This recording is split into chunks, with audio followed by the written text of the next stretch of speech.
15 жаштагы жибектин акыркы сүрөт видеолору. Секелек кыздын сөөгү ал убактылуу жашап жаткан Фостердик үй бүлөнүн малканасынан табылган. Милициянын маалымдашынча, жибек мал жандык байланышуу жипке асынып алган.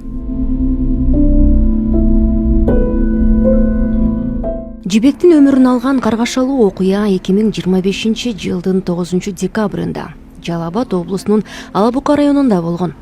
Kızımı жууганы кирдим. Но жагы кагал экен.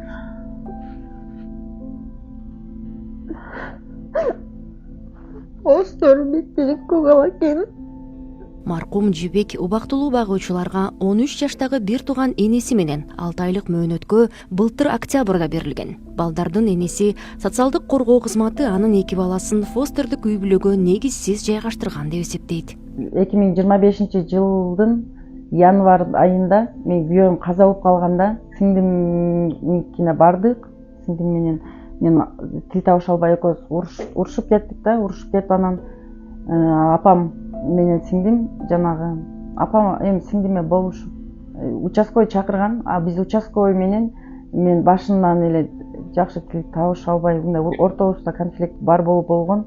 Анан ал состорный семья чакырып, бунун жашаган жери да жок, балдарын бага албайт деп ал жанагы соцпомощко билдирүү берип, балдарын өткөрүп салышканда. Фостердик үй бүлө же бакма ата эне. Бул мамлекеттик камкордук программасы. Адатта Фостердик үй бүлөгө багар көрөрү жок, кароосуз калган балдар берилет. Бакма үй бүлөнү мамлекет атайын окуудан өткөрүп, ай сайын акча төлөп берет. Баланын муктаждыгына да өзүнчө акча төлөнөт. Төлөмдүн суммасы баланын санына, жаш курагына, майыптыгы бар же жок экенине байланыштуу болот. Жалдырадык, ыйладык буларга деле бизге эч кандай берилген жок. Эми биз турганда эмнеге ал жака берет? Биз өзүбүз кичинекейинен бактык, бизге берип койсо болмок соцпомощчу. Буну биз укугун коргойбуз деп алып барып өлтүрүп колубузга берип атат. Балдар Фостердик үй бүлөгө баргандан кийин телефон таап апасына байланышып, даректи жиберишкен. Качан алып кетебиз, бизди сотко берем десе эле эмне болду, биз качып эле бара берелиби дегенде тургачы деп анан мен кайра бардым, соцпомощко барып айттым да, балдар качып кетебиз деп атат, алып кет деп атат. Мен оны балдарымы көрүп, мен чыдап тура албайм, барып өзүм деле алып кетип кала берем.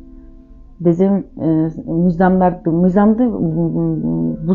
бузасыңбы, мыйзамды бузсаң анан андай деп бир нерселерин айтышты. Маркум кыздын апасы пробациялык көзөмөлдө тургандыктан балдарды өз алдынча алып кете алган эмес. Аял балдарын көрүүгө укуктуу болгону менен социалдык коргоо кызматы буга уруксат бербегенин айтууда. Аталган мекеме Фостердик үй бүлөгө балдар өз каалоосу менен кеткенин билдирүүдө.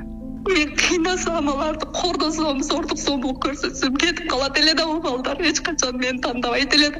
Бакмане Чарос Рахимова өспүрүмдөргө жакшы мамиле кылганын, мамлекеттен айлык алганга чейин да кароосуз калган балдарды акысыз карап келгенин билдирди. Ошондой эле маркум Жибек ал күнү чогуу жашаган кыздын телефонун мугалимге алдырып коюп, ызаланганын кошумчалады.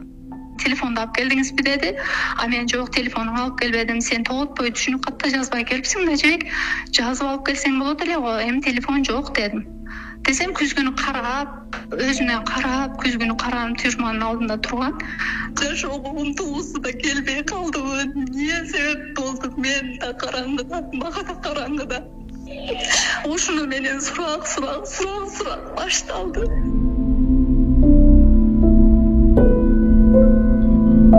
Жибектен кабар алып канча жолу бардыңыздар ушул убакыттын ичинде? Мен өзүм иштейм, мен өзүм жетекчи чыгам, мен өзүм бир жолу баргам. Чеке эч кандай проблема болгон эмес, баары жакшы, окууларым да жакшы, мен жакшы кабыл алып эки окуучулары деп эме кылганбыз. Жибектен ошондо бир кандайдыр нерсе байкадыңыз беле, мындай суицид кыла турган?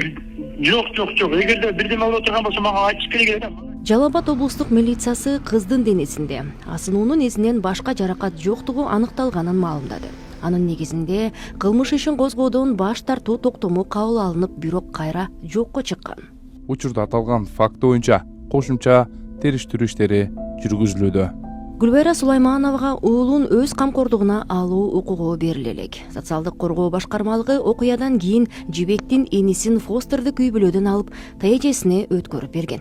Кызын жоготкон эне каражат жоктугунан адвокат жалдай элек деген айтты. Ал балдарын фостердик үй бүлөгө жайгаштыргандардын, кыздын өлүмүнө алып келген тараптардын жоопкерчилиги каралуусун талап кылууда. Садыр Нуркожоевичке кайрылам. Өлүмгө алып барган ошол чаростун үстүнөн Гүлназ эженин, ушул Соспомоштун ошо балдар бөлүмүнүн жамаатына, анан участковый ошо Чыңгыз деген фамилиясын да жакшы билбейт экенм, Чыңгыз деген эмеге үстүнөн жакшылап мыйзам негизинде иш карап берсе деп суранам да. 2025-жылы мамлекеттен фостердик үй бүлөлөр үчүн 60 миллион сом акча каражаты бөлүнгөн. Учурда 122 фостердик үй бүлө бар болсо, анда 269 бала тарбияланууда. Гүлжан Ышбаева, Айбек Кулчуманов, Азаттык.